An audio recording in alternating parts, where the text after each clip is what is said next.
درود بینندگان گرامی، برنامه از تبار خورشید است از تلویزیون تاجیکستان منظور شما.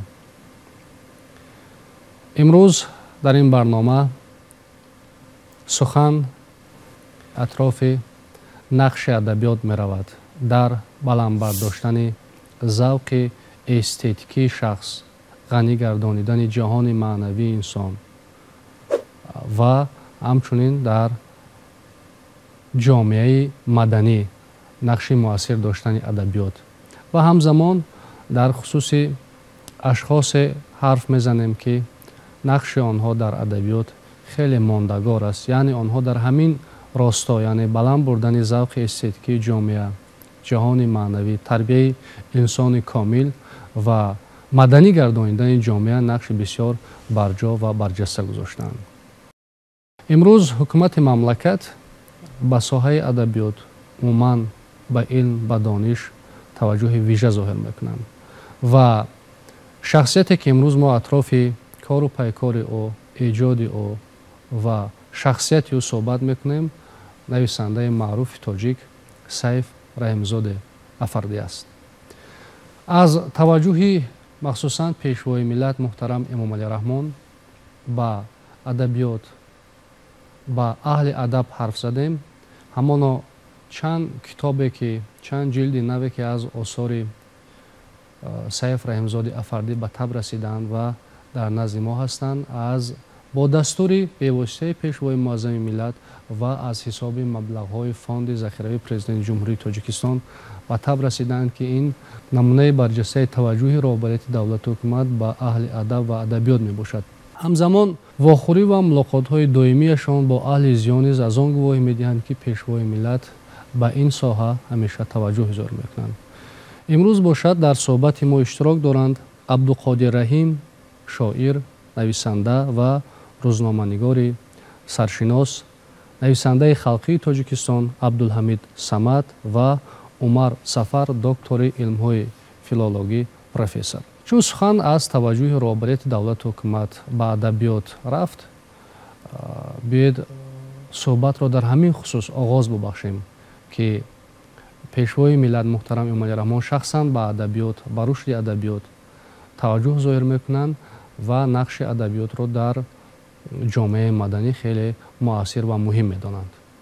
جناب عالی پرزیدنت محترم مملکت همیشه ذکر میکنند که اهل ایجاد، اهل ادب رو دوست می‌دارن، احترام میکنن. این هم تو یک گفتگوی نوگی زبانی نیست. به چی خاطر؟ برای چی؟ برای که هم در مجموع گیریم اهل هنر فرزندان همین ملتن، همین دولتن، همین خلقن و دستاوردهای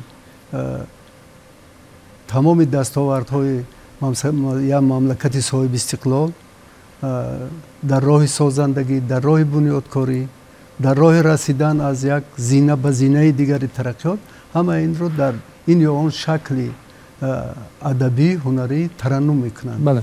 ترنم میکنن. یا فرض کردیم آچرک می نویسد، یا قصه می نویسد، یا رمان می نویسد، یا داستان می نویسد، یا شعر می نویسد و اون با موسیقی می درآید، یا اینکه در صحنه تئاتر گذاشته می شود. همه همین است و واقعا در زمان همین صاحب استقلالی در دوره‌ای که ما تاجیکستان اکنون با زیاده از 30 سال باز با دولت صاحب استقلال است، یک مدت اگر فرض کردیم در راه همون هم زندگی بود، همون هم یک دوره بسیار پرگیر دار زندگی ما در راه تحکیم بخشیدن به استقلال دولتی بود، البته با سعی و تلاش ها، هدایت ها، جانکانی های سرور دولتمون پرزیدنت مملکت و تمام حکومت تاجیکستان. و در این مدت افزای ادبیات ما، افزای هنر ما در تمام سمت ها تماما دیگر شد، فضای دیگر گرفت، معنای دیگر گرفت. یعنی که ادبیات ما بیشتر استقلالیت و صاحب استقلالی رو ترنم کرد، انسانی رو آفرید در آفریده های خودشون، شاعر و نویسنده ها و مثلا این اهل چی ما که اونا در خدمت خلق بودند و در راه رسیدن تحکیم بخشیدن به صلح و وحدت ملی، استقلالیت دولتی ما، چنان شما عرض کردید بلند برداشتن سطح معنویت مردم به این یا آن واسطه حصه ارزنده گذاشتن. از این خاطر ما مثلا این در اینجا در شکل صحبت میگوییم، اما وقتی که فرض کردیم کارزار راغون را نشان میدهد، میدان های بنیادکاری را نشان میدهد، یعنی که ساختمان های دیگر، راهسازی، نقب کنی که امروز در تاجیکستان در همین با دست و پنجه فرزندان همین ملت ساخته می شود و باز فرزندان صاحب هنر، ایجادکار همین ملت اونا را ترنم میکند. مثلا که در همین 30 سال استقلالیت، بیشتر از 30 سال استقلالیت، ما از کدام پایه به کدام پایه بلند رسیدیم. از این خاطر اهل ایجاد همخوری همه روزه حکومت تاجیکستان، مخصوصا پرزیدنت مملکت احساس میکند. اینقدر بنیاد، اینقدر فرض کردیم مؤسسه های تعلیمی، مکتب، مؤسسه ها، همه همینا برای چی است؟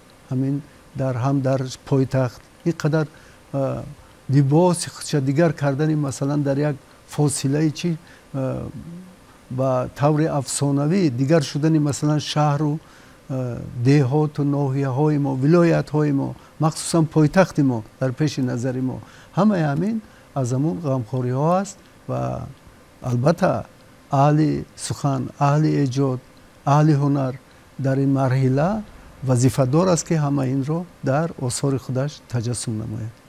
تشکر زیاد. بسیار با مورد قید کردید که در زمان صاحب استقلالی ادبیات ما با روش خاص رشد کرد و همین روش خاص هم از توجه بیوسته پیشوای ملت سرچشمه میگیرد، چون آبادانی را وقتی که ایجادکار میبینه درباره آبادانی مینویسد و در فاصله کوتاه عوض کردن سیمای شهر دوشنبه، این هم از زحمت ها است، از تلاش ها است و بیاید در همین زاویه، یعنی در همین پرتو، در پرتو هم توجه پیشوای ملت، هم دستورهای پرزیدنت محبوب مملکت به ساحه ادبیات، از رشد ادبیات در دوران صاحب استقلالی صحبت کنیم که همین سیف رحیمزاد افردی یکی از همین چهره های هست، یکی از همین نمایندگان ادبیات است که به واسطه هرچند که عمر وفا نکرد در قله ایجاد با دسیسه های دشمنان ملت به طور فاجعه‌ای از بین ربوده شد، اما چند سال از زمان صاحب استقلالی ما را دیده بود، چشیده بود. بیاید در همین خصوص صحبت کنیم، یعنی در خصوص رشد ادبیات در زمان صاحب استقلالی با توجه به واسطه پیشوای معظم ملت محترم امام علی رحمان.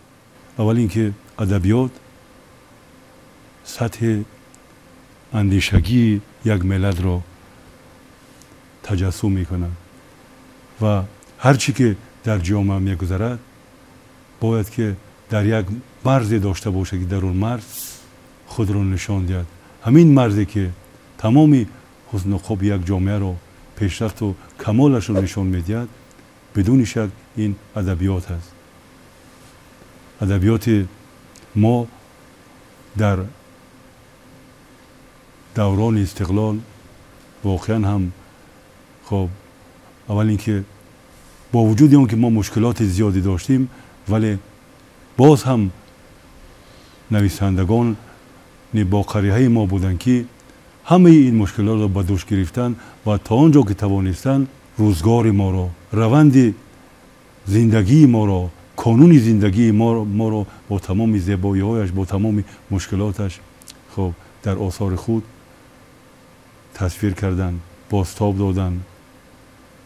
بازتاب نه به خاطر این که یک مقطعی از زمان را انعکاس کنند، بازتاب به این که مردم خود را بشناسند، امروز خود را بشناسند، آینده خود را بشناسند، گذشته خود را بشناسند و چگونه زیستن را در سینه این دنیا برای خود خب پیدا کنند. ما این گونه آثاری که هدایتگر باشند، این گونه آثاری که تربیتگر باشند در این سالها زیاد داشتیم که نمونهش بخشی از آثار خود نویسنده محبوب که امروز موضوع صحبت ماست، سیف رحیمزاد افردی می باشد. بله. сайф воқеан як нависандаи навовар буд, навҷӯ буд ва як гуфтаи бисёр машҳур аст ки ҳамаи иборот ва алфози мо ба хотири фаҳмидан ва фаҳмонидан дар ин ҷаҳон аст.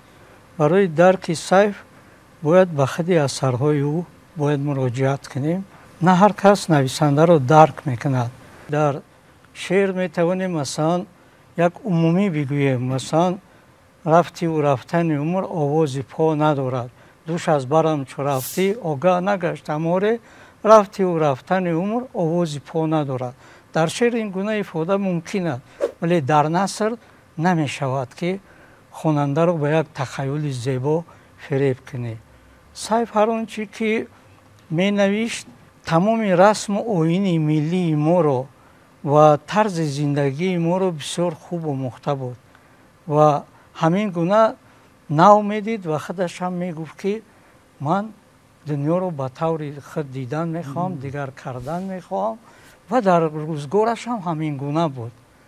ва агар ба асарҳои сайф назар кунем ва ӯ мегӯяд ки одамӣ аз ранҷ ба ҷое мерасад ва яъне ранҷро бисёр тавсиф мекунад ва воқеан ӯ ранҷҳое кашидааст дар соҳаи адабиёт ки инро тасаввур кардан ғайриимкон аст.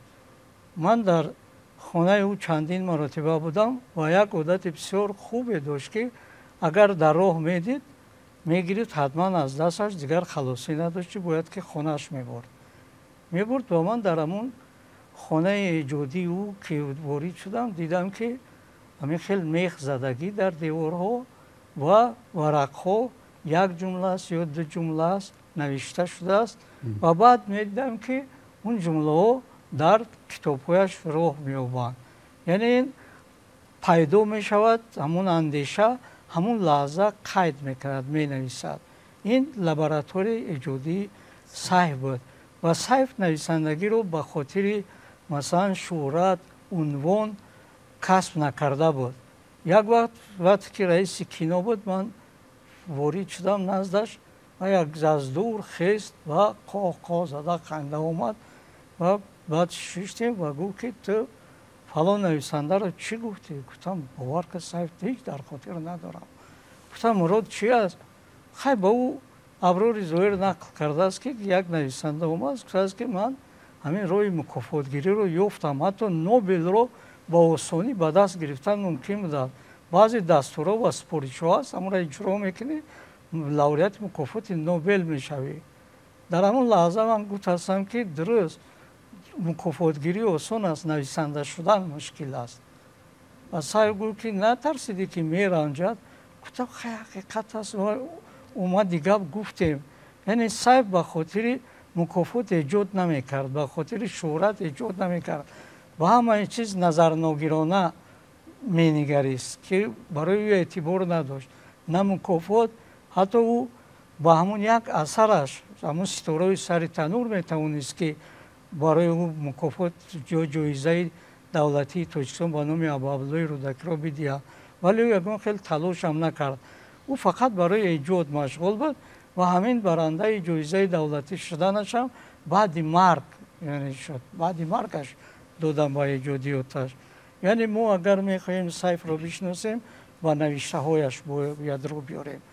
масалан дар ситораи сари танӯр мегӯяд ки вақте ки қаҳрамони ҳамон бастааст, баъди ҳаме ки дар чакдон меафтад, на чашму сараш бастааст ва мепурсад, яъне пуштора карда овардааст, ва куҷо расидем? мегӯяд ки ба чанори бобои Салим. ин чанори бобои Салим дар ҳамон зодгоҳаш аст. ин Салим амаки падари ман аст. ва баъд ман пурсидам аз сайф ки ҳамон Салим аст? гуфт оре.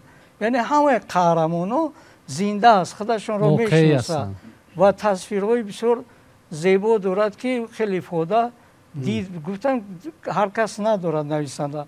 масалан ягон тай мо ҳар рӯз шояд ки 10 тухм пухта бошем, дар ҳамон тоба дида бошем, вале фақат сайф дида метавонад ки вақте ки тухмро мезанӣ ва дар равған меандозӣ мисли афтоб мешавад. масалан аввал сафедӣ ва баъд зардӣ пайдо мешавад, ё ки мегӯяд ки ӯ ҳикояҳояшро вақте ки борон меборад таъсир мекунад, бо ахирон қатраи борон нуқта мегузошт. яъне тарз дид нав аст ва дар адабиёт бо ҳамин навгӯӣ ӯ як таҳаввулот кард, ӯ андешҳоро дигар кард, қолабҳоро шикаст. сайф як насри бисёр зебоеро ба адабиёти мо овард ки ҳанӯз дар ин поя касе бо ӯ баробар шуда натавонист, ҳарчанде ки тақлид карданд ва навиштанд.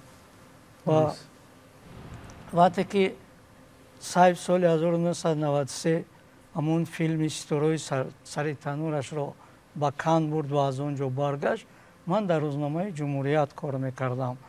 он вақт Мазҳабшоҳ Маҳаббатшоев сармуҳаррирам омуданд ва гуфтанд ки ту оё имкон дорӣ ва метавонӣ ки бо Сайф як суҳбате анҷом бидиҳӣ ки дар бораи ҳамин филм ки чӣ дастоварде дошт дар Кан.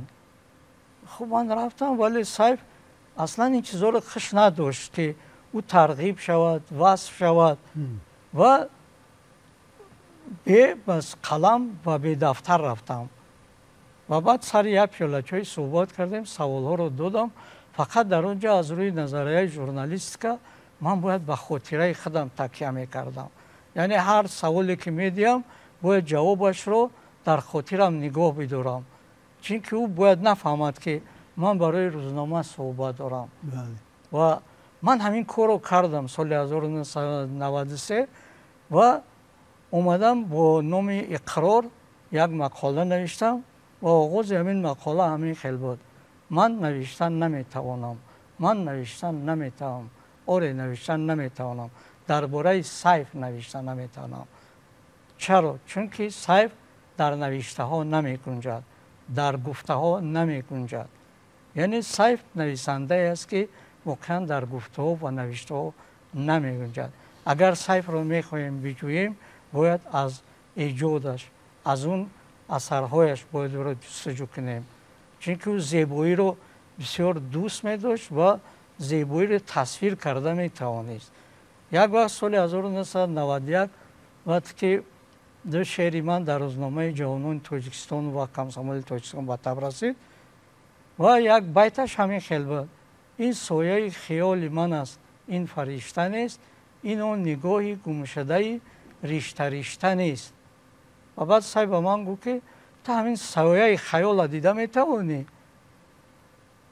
ва баъд аз ин боз пурсид ки нигоҳи ришта риштаро дида метавонӣ? ман оҷиз омадам аз ҷавоб ва гуфтам ки дида наметавонам, аммо тасаввур карда метавонам. ва Сайф гуфт ки ман дида метавонам, ман мебинам. ва дар як суҳбаташам гуфт ки як шеъри бедил аст ки чашми мурро дидан, мегӯяд ки фақат ира бедил мебинад ва ман ҳам дида метавонам чашми мурро. чашми мур чӣ қадар хурд аст, ӯро дидан кадом ҳолат аст.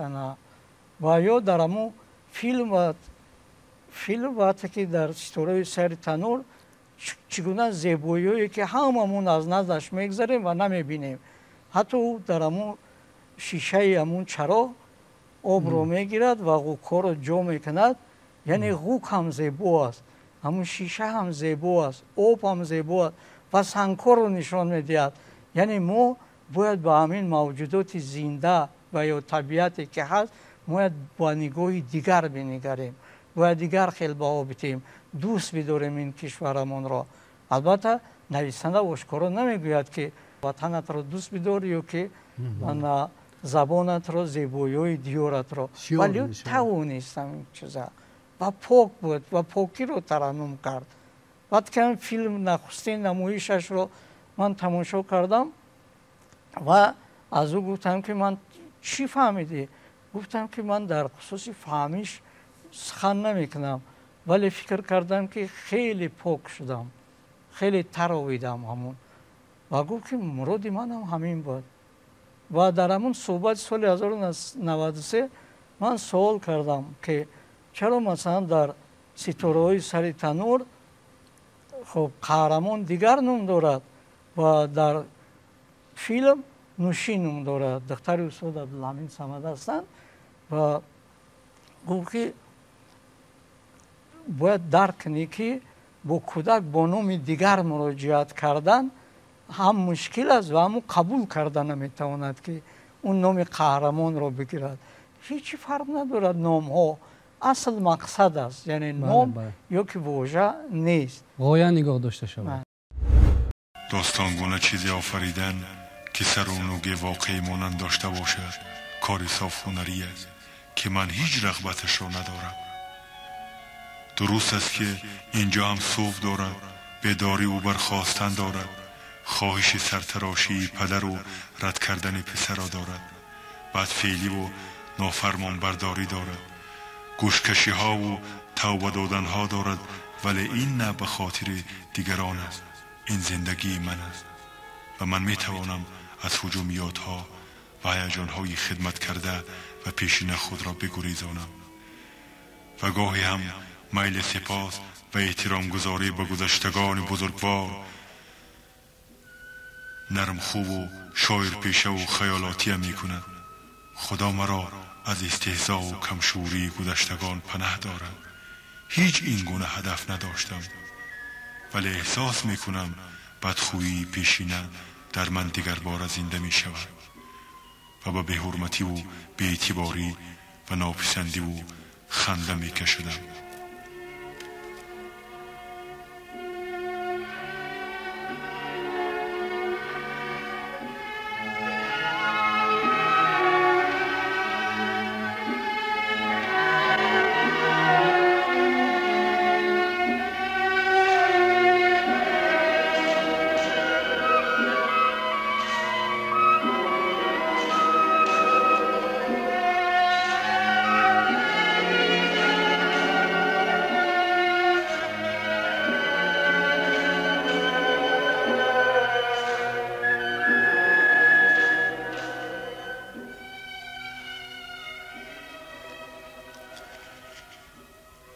من او را خیلی دوست می داشتم، او نیز مرا دوست می داشت. عشق ما از هنجار ما و خانواده ما و دهه ما زیادتر بود. از این رو رنج داشتیم و آرامی از ما رفته بود. خود را به راه ها می گرفتیم که دمی با هم تنها بشینیم و اینجا که نشسته بودیم رده سربریده درختان توت موش برداشته بودند و ما را از نگاه مردم پناه می داشتند. آب به شست از ناوه پایین می دوید، آسیاب می چرخید و صدای و شمالک تولید می کرد. شپلک در گل ریحان پرپر می کرد و گردیان را می افشاند. بوی تیز پودینه بر مشا می زد.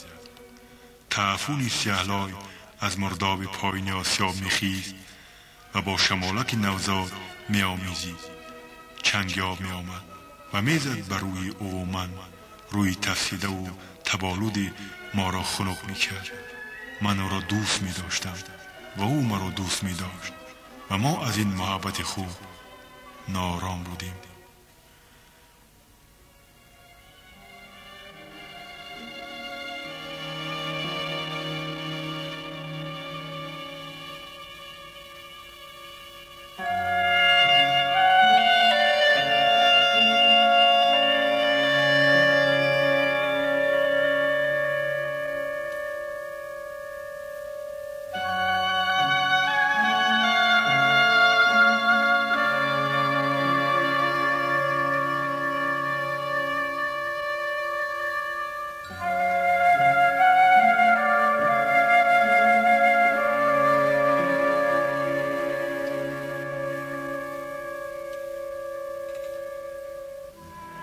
دلم به خواب رفت. رابطه میان من و خواب پیدا گردید و این ارتباط زیبایی بشر به خواب بود. دیگر پازه مغزم شدگار می کرد، فصلهای خواب را می گشود و زمان ورق ورق می گردید، درخشان بی خروش و خاک می دمید. اندامهای کشیده زنان زیبا از خاک می جستند و بر خاک می رفتند، برهنه کنار خاک می شدند. غبار و اوریانی های زیبای زنان مدهوش هم کنار خاک چشمانم را می بود و خاک شهوانی شده بود و این خاک شهوتی مادی نداشت. شور و شهوتی مادینه به جوش آورده بودش که شور برمی داشت و من با آن کشیده می شدم. جذبه خاک همین نیست و این خاک می کشم تا بند پایم در خاک رفته بودم، تا زانوانم در خاک فرو رفتم و خاک نشستم و دراز کشیدم. دلم در اقلیم خاک بود. من با خاک رابطه یافتم. شانه هایم نرمی خاک را احساس کرد.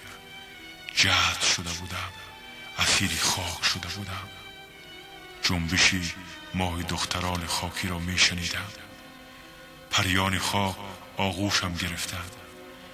من با خاک رابطه یافتم.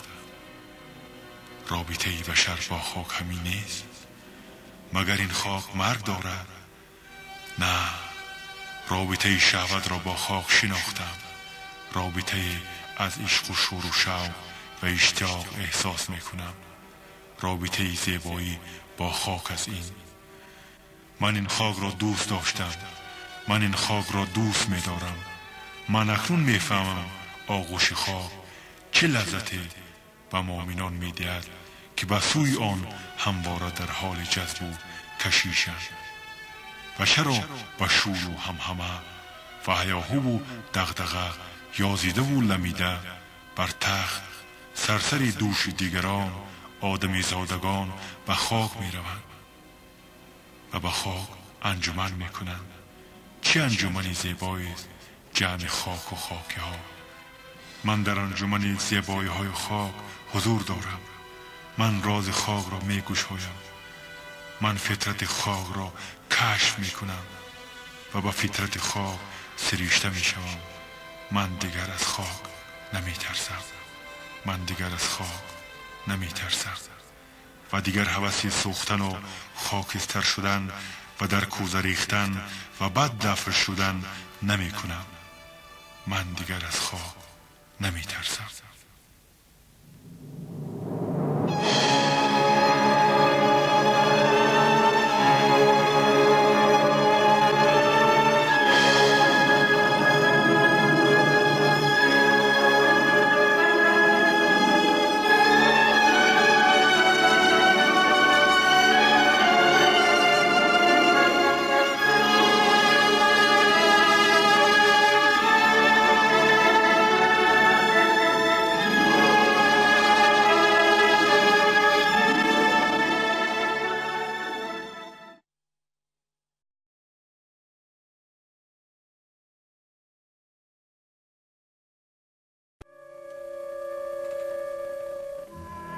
دلم به خاک رفت. رابطه میان من و خاک پیدا گردید و این ارتباط زیبایی بشر به خاک بود. دیگر پازه مغزم شادگار می کرد. فصلهای خاک را می گشود و زمان ورق ورق می گردید. درخشان بی خروش و خاک می دمید. اندامهای کشیده زنان زیبا از خاک می جستند و بر خاک می رفتند. برهنه کنار خاک می شدند. غبار و اوریانی های زیبای زنان مدهوش هم کنار خاک چشمانم را می بود و خاک شهوانی شده بود و این خاک شهوتی مادی نداشت. شور و شهوتی مادینه به جوش آورده بودش که شور برمی داشت و من با آن کشیده می شدم. جذبه خاک همین نیست و این خاک می کشم تا بند پایم در خاک رفته بودم، تا زانوانم در خاک فرو رفتم و خاک نشستم و دراز کشیدم. دلم در اقلیم خاک بود. من با خاک رابطه یافتم. شانه هایم نرمی خاک را احساس کرد. جذب شده بودم، اسیر خاک شده بودم. جنبشی ماه دختران خاکی را می شنیدم.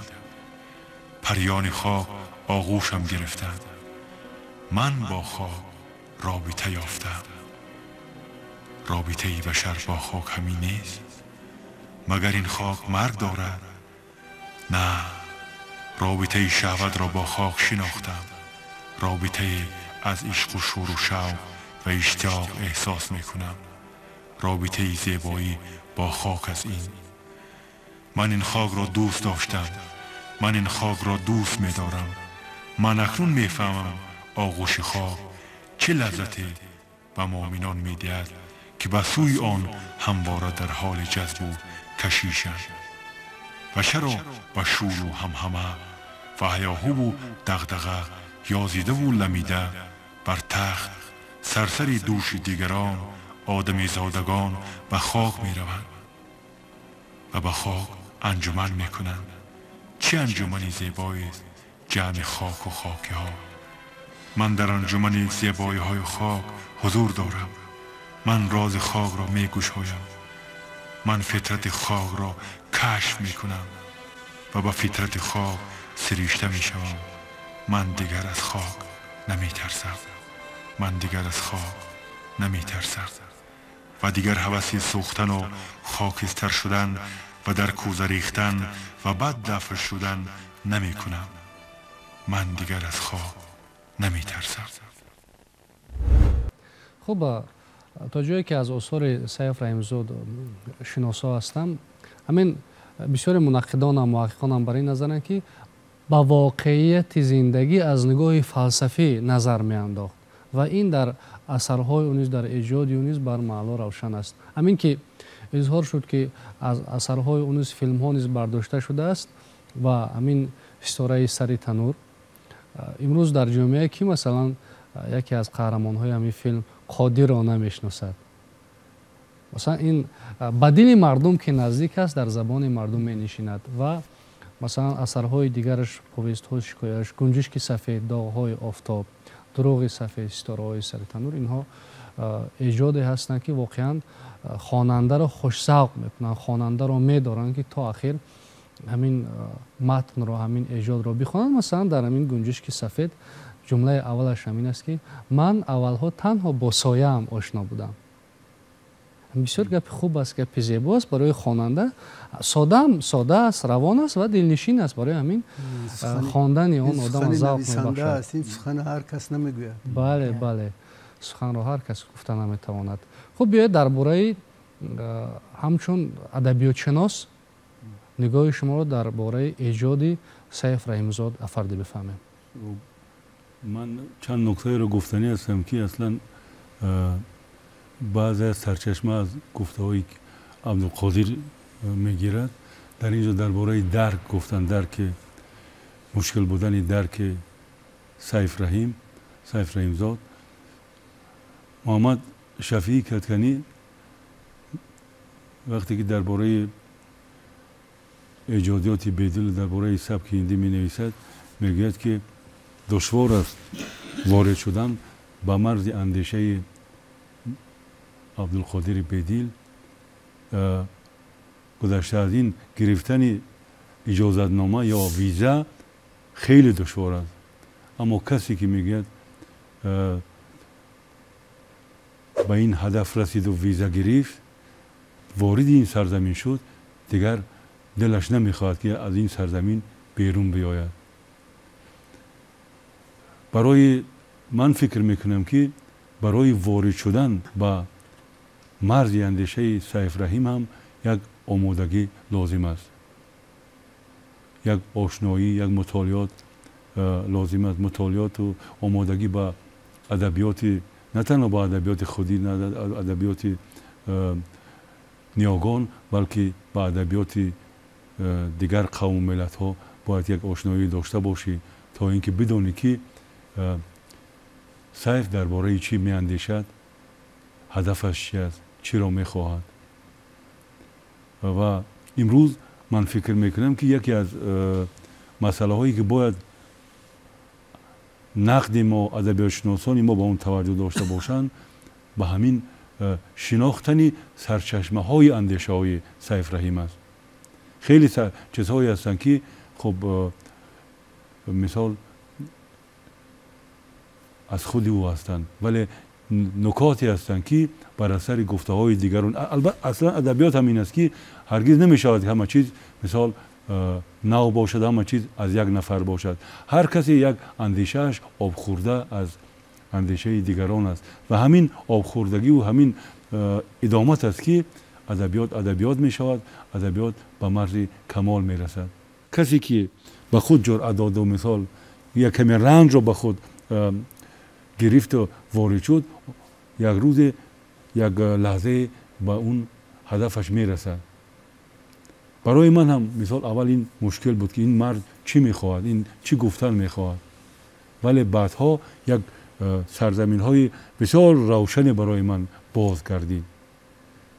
بازگردید و هنگامی که در ادبیات شناسی ما یک خیلی عادت شده است که وقتی که صحبت میکنن از سبک یک نویسنده یا که از سبک سیف رحیم میگن که صاحب چی تازه است، مثال سبک تازه است و نوگو است و فلان و فلان است. اما همین نوگویی در چی ظاهر می شود؟ انا همین رو کشودن و باز کردن برای بسیاری ها چی است؟ مشکل است. من یک وقتی در یک مقاله هم نوشته بودم و که روانشد عطاخان سیفالایوف یک در کتاب افق‌های نسل امروز یک بخشی را درباره سیف رحیمزاد می نویسد و می گوید که او هر چیزی که می گوید از نگاه یا از زاویه مکتب ریالیستی تحلیل می کند.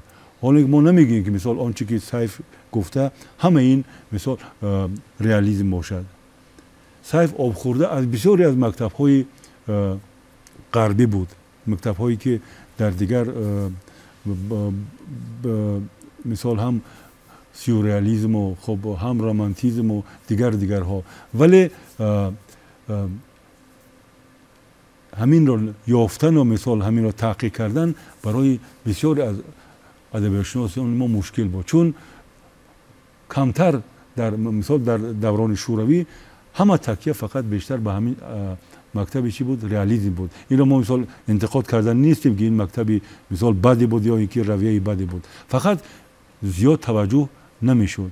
امروز هم من فکر میکنم که نقد ما خیلی عقب افتاده است در همین زمینه، ولی در هر صورت خودی سیف که گفتیم آب خورده از این مکتب ها بود، نصری و هم آمیزه از همین چی بود؟ از همین مکتب ها داره. یعنی تأثیری بسیار از نویسندگانی که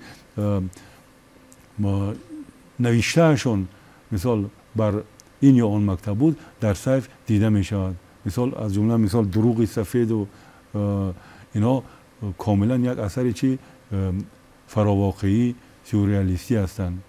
خب که فهمیش و درک آنها برای بسیاری ها دشواری میکنند. در هر صورت نوگو بودن سیف را در اینجا یک اشاره شد از بیدیل.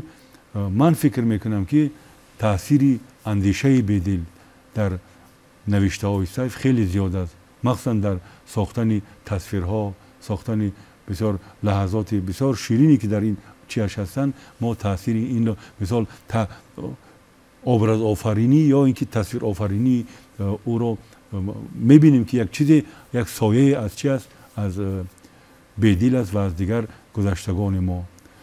مثال هر یک نویسنده یک وقتی که یک اثری را می نویسد یک هدف در پیش دارد که باید اون را با چی به خواننده برساند و فقط نویسنده نمیتواند یک هدف داشته باشه یا که در طول زندگی ایجادی خود و موضوعات زیاد دست میزنه و هر یک نقشه دارد، هر یک هدف دارد، ولی یکی از هدفهای بسیار ارزشمند و هدفهای بسیار آرمانی سیف رحیم زاد همین بود که باید که نظر جامعه که در آن زندگی میکرد، جامعه که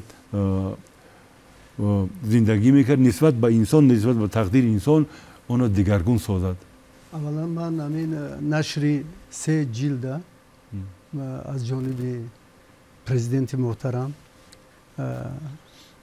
با عرض سپاس قید کردنیم که در هر صورت نمیدونم شمارش چقدر است، به هر حال این یک چی میگن، این یک توجه با ایجادیات یک نویسنده بسیار نیکنام بلند آوازه ما که در عرفه اینجا سیف امروز 70 ساله شده است، یک چیه که بود. و در این روند من میخواهم یک چیز دیگر چی کنم. اینجا صحبت های بسیار عجیب شد در باره البته سبک و هنر نویسندگی و یا اینکه گزارش و این چیزا. سیف مثل همه موقع هست فرزند دهات است، از روستا آمدن، اینا همش از روستا آمدن، لیکن جهان سیف تماما دیگر است. اون راهی که ما آمدیم، اون راهی که دیگر آمدن شاید دیگر است. سیف در همون چشم است. اگر افسوس که بسیار چیزای یک کس نمیدوند که میگوید که بیلینسکی میگوید که درباره پوشکین گوگل گام میزند، میگوید که مردم میگن جامعه همون روزه روس میگوید شعرهای پوشکین میگوید از یاد میدونن دراما و این اثرهای گوگل از یاد میخونن، در معرکه و محفل ها میخونن، میگوید بعضی ها به خشم میان، حتی میگوید و ملامت هم میکنن گوگل برای که تیز تندی های وای بود نسبت به جامعه.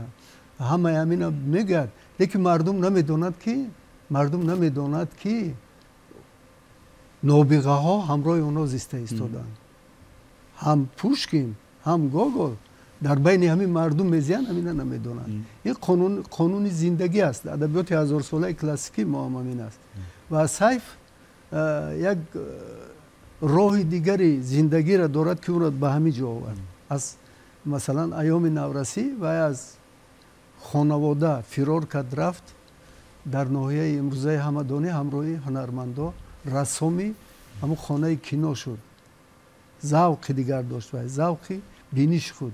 و در کتاب نخستینش همون چی کنیم اگر ستاره‌های سر تنور، در اونجا یک نکته است، میگه که مردمه که چشم قهرمانای سیف کودکا را میگه از کلانسالا کلانتر است، بزرگتر است، میگه اونا بیشتر میبینن. اون مردمه که چشم همون سیف است که بینیش و پذیریش دیگر داشت. و از بعدی تئاتر اون خانه کینو و تئاتر خانه اون وقت تئاتر نبود، میرود تئاتر شهر کلوب، در اونجا میافتاد همراه مثلا عبیدالله رجب، رحمان دوست خوش و یک گروه حافظای دیگر که تماما ذوق جهان بینی دیگر دارن. اون راه ایجادی خودش و به طرز دیگر آغاز کرد، از همه همینا بهره گرفت آمد. و صنعت تصویری بسیار عشق بود، عاشقانه مناسبت میکرد. مثلا همین وقتی که ما میرفتیم استخوانه سبزعلی شریف، بسیار کتابای سیف بینید، اگر با رایشت این همین ازیات ها هم ریشه ها هم من داغ‌های آفتاب و همه همینا آرایش های سبزعلی شریف هستند. و خودش هم دیدی رسامی بود، هم بسیار همین چیزا رو چی میکرد، این به هر کس میسر نمیشود. یک کسی هست که صرف شما درباره ریالیسم گفت زدید، البته ریالیسم یک چیز خوش کم نیست. او ریالیسمی است که ریالیسم رمانتیکی مثلا که در دنیا شهرت دارد که چقدر مثلا اثرهایی که روح یک ملت یک خلق دیگر کرده است دارد. لیکن ببینید در همین چیزایی که سیف اجرا میکنه، همون گنجشک سفید گیریم، گنجشک سفید دینا آزمونی چی بود، فروغ صبح دانایی کتاب است، دوره سال 5مش بود و در این 2 سال آخرش بخش ایجاد هم داشت. و در اون بخش ایجاد من اعضای حکما بودم، همیشه انتظار میشدم که از بین همینایی که نثر پیشنهاد کردن، در اونجا حکایه است، ترانه است، مثلا لطیفه است، قصه است، رمان است، آیا مثل گنجشک سفید یا حکایه پیدا می شود که از قدم نخستین شناسنامه یک نویسنده باشد با همون орзуҳош бо ҳамун парвозош, ҳам парвозҳои қаҳрамон, ҳам парвози масалан муаллиф фарз кунем, ё ин ки ситораҳои сари танур. вақте ки мо дар маҷаллаи Садои шаҳр ман дар шӯъбаи наср кор мекардам, ин қисса омад, чопаш камтар мушкилӣ пеш омад аз ҳамун нигоҳи сабк, гӯиш, истифодаи вожаву калимаҳое ки дар сайф ҳаст, дар бисёр адибои мо нест, ҳозирам нест. мешиканад, дигар мекунад, ин мекунад. ин тамоман як роҳу равиши дигар аст. он чизе ки шумо гуфтед, ун заҳмат аст, ҳамун заҳмате ки баъд ҳадаф аст. ҳадаф як эҷодкор аст ки масалан вай аз чӣ сар мекунад, то куҷо меравад. дар журнал гуфтанд ки ина ба ин шакл чоп кардан чи аст ва агар ҳамун нашри ҳамун ситораи сари танурро дар маҷаллаи Садои шаҳр бинед, пешгуфтор дорад. кӯтоҳ як пешгуфтор дорад ки ҳамина бисёри чизҳои мубоҳисавиянд дар инҷа. на ҳама инҳоро қабул мекунад, лекин ҳамина муаллиф ва чи ба зимма мегирад ки ҳамина ва ҳамун чиз дар асарҳои минбаъдаи сайф равнақ ёфт, инкишоф ёфт ва бештар зеботар шуд. бо масалан решаҳо як асари бисёр ҳам он чизе ки шумо дар бораи вай гуфтед, ҳам дар Доғистон ҳастем, ҳамун мавзӯе ки шумо гуфтед, додараки фариштаҳо, Доғистон ва дар решаҳо аввал. дар решаҳо бисёр қавӣ аст. ин решаҳо дар ягон маҷаллаву чӣ чоп нашуд, пешниҳодам накард вай. ва як бора китоб нашр шудааст. барои ҳамин дар ана ин танқиди адаби бадеӣ мо ҳам дар бораи вай қариб ки гап нест. мумкин дар ин китоби наве ки шумо пешниҳод кардед дар ин ҷо бошад, вале аслан чӣ нест. баъзан реализм аз воқеияти реализм аз бадеият баланд аст. лекин ба шарте ки ҳамуна шахсияти адиб, як нависанда, як касе ки ба он кор мегирад ё филм меофарад ё чӣ мекунад, ҳамуна дарк кунад ва дида тавонад ва аз ӯ бо болотар офарад ва я ба воқеияти бадеиву адабӣ масалан табдил диҳад. дар ин ҳолат албатта реализме ки ҳамаи осорҳо сарчашма мегиранд аз зиндагӣ. агар зиндагӣ масалан як характери як инсон, дарду армонҳои як инсон, як ҷомеа ягон такон надиҳанд, ягон баҳона натиҳанд, ҳамун осори ҳамун Достоевскиям, Толстоям, ҳикояҳои бисёр, асарҳои бисёр аҷоиби Чеховам, аз Гоголам масалан ки аз ҳама муқаддамтар буд. ҳамаи ҳамино аз зиндагӣ сарчашма мегиранд ва мерасанд ба пояи баланди ҳунар. ё ки ҳамин чизе ки рассом масалан дар он чизе ки санъатҳои тасвирие ки шумо гуфтед, санъатҳои бадеие ки шумо гуфтед. ва вақте ки филми ситораҳои сари танурро дар ПТ дар ноҳияи имрӯзаи айнӣ ба навор мебардоштанд, ман ду бор рафтам ва як шаб ду шаб унҷа ҳамроҳи оно будам. сайф дар инҷа як кори тамоман аҷоибе кард, ки то имрӯз ҳеҷ кас ба ҳамун поя нарасид. вай аз амин филмофарора, актёрора гӯем, ҳунармандора аз байни мардум як кас ду кас агар камакак маълумоти чӣ дошта бошанд, дигар дар ҳамун филм ҳама одамои тамоман аз байни мардуманд. аз мусаввар Минаков фарз кардем сар карда то Бек Наимов дар ҳамунҷа кор мекард, то ҳамин Сафар Ҳақдод ки дар унҷа ҳам дар ин филм нақш бозӣ мекунад. фақат ҳамин Раҳмондӯст ки ҳунарӣ буд, унам актёри кино набуд. бори аввал дар унҷа уно ҳам сайф инҳоро кашф кард, ҳамчун ҳунарманд кашф кард. ва аҷоиб ин ки вай декоратсияи чӣ надошт. ҳамун деҳаи пете ки масалан асри 17 ё ин ки пеш аз вай ё ин ки 18 дар шакле ки дошт, ҳамун хел ана ҳамуна истифода кард. ин тамоман дар олами филмофарии мо, тоҷикии мо тамоман чизи нав буд, навоварӣ буд ва баъд бисёриҳо ба ҳамун пайравӣ карданд, лекин ба ҳамун поя нарасиданд. барое ки албатта сайф ки نسبت به ایجادیات خودش، نسبت به آفریده‌های بی‌نهایت سختگیر و قطعیت داشت و یک مثلا لحظه را در چند وریانت در چند شکل میگردون میگرفت. اینا میگرفت یا اینکه همون فیلم های چی شگویم مستندش، فیلم های مستند، سه فیلم حرف بیزم پاییزم، چاره، پیته، اینا در همین مقام خودشون اینا یک اثرهای کامل، یک رمانهای خوردن در نوار، در فیلم که بسیار عجایب. مثلا همون فیلم چاره بینید اگر در اونجا یک جنو رسم و آیین و تعامل و این چیزا رو میبینید. در حرف بیزن پاییزم تماما یک چیز دیگر رو میبینید. همین وقتی که سیف از وی برگشت از افغانستان با خودش آورد نوارای فیتای استاد سراهنگ، بسیار مفتون بود، خودشم گو می نواخت و چی میکرد. بعد من از وی خواهش کردم که همین دو تا کسیت استاد سراهنگ تیم و چند روز گوش کنم اینا رو. بیدیل بیشتر میخونن.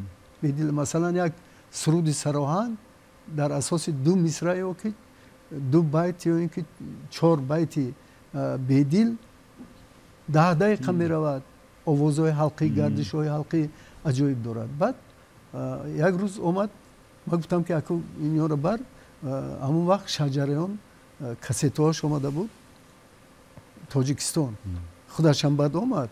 لیکن یک کسیت را اونجا گوش کردیم، یک وای دارد، یک آغاز دارد، آغاز یک آهنگ دارد که 3-4 دقیقه میرود، 3-4 دقیقه میرود. ریز سیف در اونجا 3-4 بار امورا گوش کرد، گفت که این کسیت را که من رفته اینا با چند بار گوش میکنم. من گفتم اینجا گوش کرد با برای چی میگیره. بعد بینم آغازی اما حرف بیزم پاییزم یک موسیقی میرود کو بسیار موسیقی عجایبی نازک.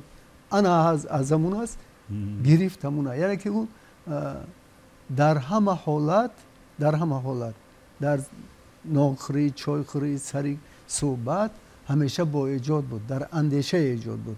و گلنظر در یک جا میگوید که نثر سیف بیشتر شاعرانه است، بیشتر شاعرانه است. گپش حق است. وزیر عبدالقادر هم گفت اون چیزهای شما گفتید، مثلا آغازی ببینید، آغاز ستاره‌های سر تنور همین خیلی آغاز می‌یابد، میگه که آفتاب از شب میترسد. گپ صاف چی است این گپی؟ هم تو برراست نیست این گپی. آفتاب میگه از شب میترسد، آغاز می‌یابد. این گپ یک نویسنده است که تماما مثلا دنیای نثر اثر آغاز شه، انجام شه به طرز دیگر میبیند و به طرز دیگر حل میکنه. در ادامه همین اندیشه باز تضاد هم دارد که شب از آفتاب میگریزد. ببینید وقتی که آفتاب میبرد میرود، شب فرار میکند. یعنی همین تضاد نوکی آثار سیف دیدش وادار میکند که انسان توجه کند، خواننده به ذوق تماشا کند. در خصوصی فیلم ستاره‌های سر تنور سخن رفت بیشتر از همکاران خواهش میکنیم که یک پارچه از فیلم منظوری بینندگان گردانند، تماشا میکنیم، ذوق میبریم از این فیلم و پس از آن صحبت هم را ادامه بدهیم. مرحمت. موشین اکو شیشه میشوی، چند روزه که دیگر میشوی و بس. میدونی؟ برای چی؟ ما برای تو روشنی میاریم. میدونم. اگه میدونی؟ ای راهی دور در سیمها. تو یکم بردیده ای؟ نه. میدونی که شبا مثل روز روشن میشون؟ چه نقص. اوه من دیگر شب خودم بیرون میبرم، بچه من ویدور نمیکنم. تای طوری که میترسی؟ من کشه پرکو میترسم. تایشان نمیترسی؟ نه. قادره قادر موشاشان جنگ میکند.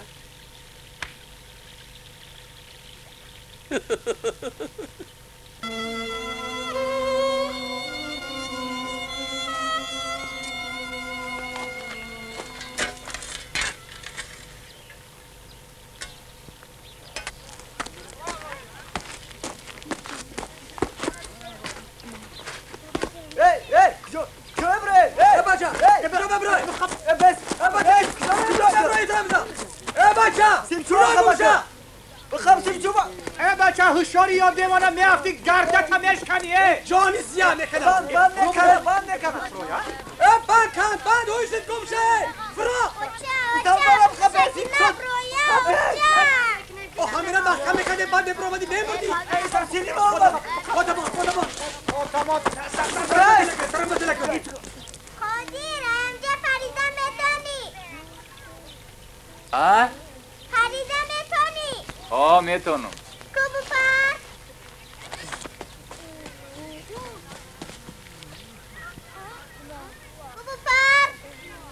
کبو پر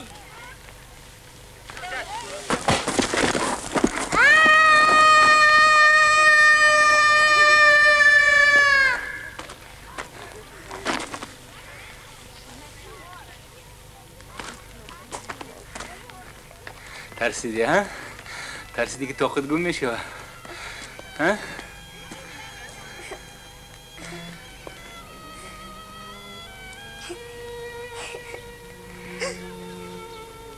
ای بیگ مراد بیزار کردی بیزار ای دل دا زدی بیگ مراد که مرمرکی مرمرکی ننده که مرمرکی مرمرکی ننده که مرمرکی مرمرکی ننده که مرمرکی لایلی لایلی لایلی لایلی لایلی لایلی لایلی لایلی لایلی لایلی هی مرمرکی ننده که مرمرکی مرمرکی ننده که مرمرکی مرمرکی ننده که مرمرکی مرمرکی ننده که مرمرکی مرمرکی ننده که مرمرکی مرمرکی ننده که مرمرکی استاد عمر سفر ضمن سخنرانی خود قید کردید که در ایجاد سیف رحیمزاده افردی یک نوع نگاه داشتن سایه همه اندیشه های بیدل احساس می شود و مشاهده می رسد. از این گفته به این خلاصه آمدن ممکن است که یعنی توسط نثر خود سیف رحیمزاده افردی میراثی یا میراثبری همین ادبیات بزرگ، همین تمدن بزرگی نیاگان بودن خود را نشان داد.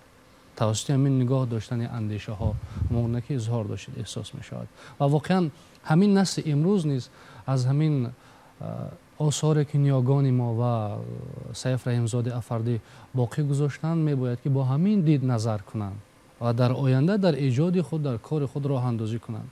خب بجز از آن که ما در خصوص مثلا سبک و اسلوب تازگی تازه پردازی سیف رحیمزاده افردی صحبت کردیم، بیاید به نکته های بسیار نازک همین ایجاد سیف رحیمزاده توجه کنیم که یعنی جذبه همین یا که جالبیت ایجادیات سیف رحیمزاده افردی بجز از آن سخنهای گفته شد باز چه ویژگی ها دارد، چه ویژگی ها دارد که خواننده به اختیار میخواهد که اثر را یا نوشته او را تا به آخر تا به پایان فرارد یا اینکه خواند. همین ویژگی ها جذابیت یا که جالبیت یا که جذبه نثر سیف رحیمزاده افردی در چی تجسم می شود؟ از کجا باید جز همین آهنربایی خصلت آهنربایی داشتن ایجاد سیف رحیمزاده را؟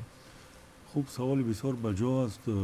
حتما به این سوال پاسخ خواهیم گفت، اما من باز تاکید میکنم به گفته استاد عبدالحمید صمد درباره این پاویست ریشه ها که ایشان گفتن که این یک باره به چاپ رسید. هر یک نویسنده و ادبیات با منقدان و با ادبیات شناسان سر و کار دارد. من میخواستم درباره رو آوردن ادبیات شناسی یا ادبیات شناسان به آثار سیف رحیمزاده اول چند نکته را بگویم و بعد به اون سوال شما. نخستین کسانی که فکر میکنن به آثار سیف توجه کردن نه منقدان کسبی بلکه همکسبانش بودن و بعدا یک نقد از نظام قاسم به طور رسمی تا اونجایی که من میدونم این سالهای 90 با نقد استاد خدایی شریفزاده شروع شد. خدایی شریفزاده اندیشه‌هاش در اطراف همین پاویستی ازیات ها نوشتن. خب بعد نبوی نوشتن از منقدان کسبی. اما من فکر میکنم که تا به حال به طور کامل به طور بسیار عمیق و گسترده آثار سیف رحیم مورد بررسی قرار نگرفته است.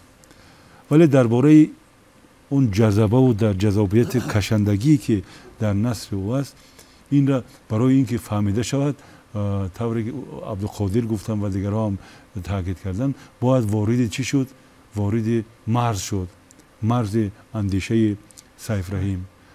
از جمله در همین پویستی از یادها یک لحظات عجیبی است. ما درباره وطنداری و وطن دوستی خیلی چیزها خوانده ایم که خب باید وطن را دوست داشت، باید این کشور را دوست داشت، فلان فلان. اما وطن را برای چی دوست داشت؟ چی انگیزه است که باید این وطن را دوست بداریم؟ این پاسخ را ما در همین ریشه ها بسیار جذاب و بسیار کشنده و بسیار دیگرگونه میبینیم. مثال میگوید که مردم خب عزیزان خود را، مرده های خود را گراندن، مثال گراندن تا میگد مزار در جایی که از جایی که میکوچی در جای نو. ما میبخشید مثلا اون موضوع بسیار مهم است، از کوهستان کوچاندن به وادی ها و فرق ها رو به اونجا تا در اینجا مزار پیدا نشود، میگد مردم ریشه نمیدونند. بله، میگوید که همین گوریستان مردم رو ریشه دار کرد، مردم رو وطندار کرد. اگر اجازه باشد همین اقتباس من بخونم از نوشته خود سیف رحیم. میگوید که زمان گذشت مردم نخست پدر گراند و در جای ریشه گرفت، ریشه ها مردم را وطندار کرد. حدودی وطن به قبرستان ها شناخته میشد، ریشه در امان بود. و این که روزی دفن از دور و نزدیک مردمان را دعوت میکنند، رنگ خیره آیین قدیم گواهجویی است بر وطنداری. این همین وطنداری است، اما به گونه دیگر افاده کردن، به تربیت مثال معنوی، تربیت نسل امروز به گونه دیگر به خاک ها به اونجا آمیخته میشه، آمیخته شدن. و یکی از مسئله هایی که به همین موضوع ارتباط میگیرد مسئله هجرت است، مسئله مهاجرت است که در همین پویستی ریشه ها جا آمده است و خیلی مثال تاثیرگذار و خیلی کارگر. مثال وقتی که میگه فردا ما را مهاجر میکنن، این همین حالت را بسیار شاعرانه، بسیار هنرمندانه چی میکند؟ چون مهاجر کردن یعنی جدا شدن از اون سرزمینی که در اون خون ناف ریخته به جای دیگر میرد. این یک بسیار درد بزرگ است. همین درد بزرگ را به خاطر اون که به مردم برساند، به تصویر کند، باز مثال ها را از چی میگیرد؟ از همون محیطی که زندگی میکند. مثال میگه که پگاه مهاجر میشویم، گفت او با آدمانی سر چشمه از جوش ماند، آبش پس شد، عکس روی او به قعر چشمه رفت، آب خشکید، تمام شد، آژنگ‌های روی او در لای چشمه نشست، لای خشکید و سفید شد، سفالک بست، روی سفالک ها مرچه گذشت. اینا حتما این نوشته، این پاره هر انسانی رو چکار میکند؟ با فکر و اندیشه، با تأمل در اطراف این وامی دارد و بزرگی و اون دردی که از کوچک بتابد آهسته آهسته بزرگ می شود و انسان بر اساس همین چند کلمه و چند عباره یا چند جمله خب با درد بزرگی یک سرزمین و یک خب محل یک چیز کار میکند، میرسد، اونو درک میکند. یا اینکه در جای دیگری میگه من با پای خود وطن خود رو ترک نمیکنم، شکسته باد پایی که از این حولی مرا بیرون ببرد، گفت پسرش و پای خراب و خشکش رو اوریان کرد.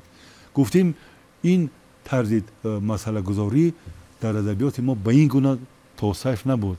البته ما درباره وطنداری، درباره وطن دوستی اشعار و مثال چیزهای زیادی داریم، ولی با طور دیگر گفتن، دیگرگونه گفتن، جذاب گفتن، اینو فقط ما در چی میبینیم؟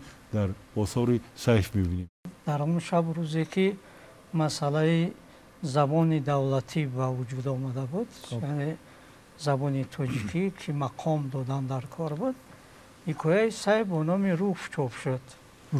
руф. дар оҷа баъд ҳамин хеле як гуфтугӯ аст ки ана номад ба хориҷиҳо монанд аст. баъд дақиқ мешавад ки вақте ки ӯро мебаранд бояд номашро дар ҷамоат бинависанд ба ҷои рауф руф навиштанд. масалан ин фақат нависанда ҳамин тавр гуфта метавонад. дар хусуси ҷазобият бале ин мавзӯи бисёре аст ки бисёр зебо таҳлил мекард. адабиёт ана ҳамин вазифа дорад, ба хушки холӣ гуфтан нест охир. бале шиёр нест. дар хусуси ҷазобияти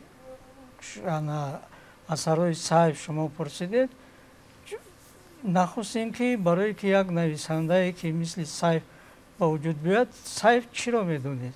сайф тавре яка ламид гуфтанд устод, мусиқиро бисёр хуб медонед, рассомиро хуб медонед ва телевизионро хуб медонед.